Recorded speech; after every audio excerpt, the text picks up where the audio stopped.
Mga boss, magandang tanghali. Ayan, sa mga humabol pa, abot pa kayo. Ayan ang dalawa nating natitira na customer. Taga saan kayo, idol? Ibaan. Hindi na natin pag-uusapan ng presyo, ano? Huwag na. Basta mahalaga yung magawa.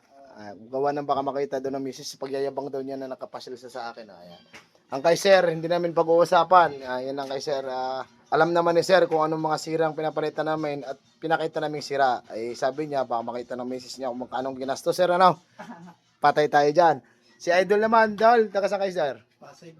Pasig, napagawa ang iyo. Tapos ngayon, sa akin naman, susubok lang, ano, sir? Subok lang ba matsambahan? Mga matsambahan. Ayan, ito yung kay sir. Medyo malagitik din ng konti. Tapos, ang isa din, sir, dahilan, walang power. Ayan. Ito yung kay sir. Pa-start mo ako, sir. Ito kay sir, medyo may konti lang naman. May mga ugong-ugong lang na parang napaltik. Ayan. Saka, nakakarb kay sir, wala talagang takbo. Ayan. Yun ang ayusin natin. Tapos, shoutout sa customer namin kanina na taga... Saan nga yung boss? Binyan. Hindi, yung isang Binyan, kanina dalawa na customer shoutout. At saka sa taga Cavite ata.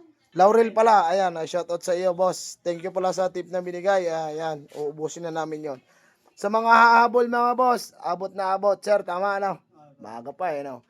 Pero pagka hindi dumating mamaya, babalik na tayo, na sir? Kaya mag-PM na kayo kung pupunta pa.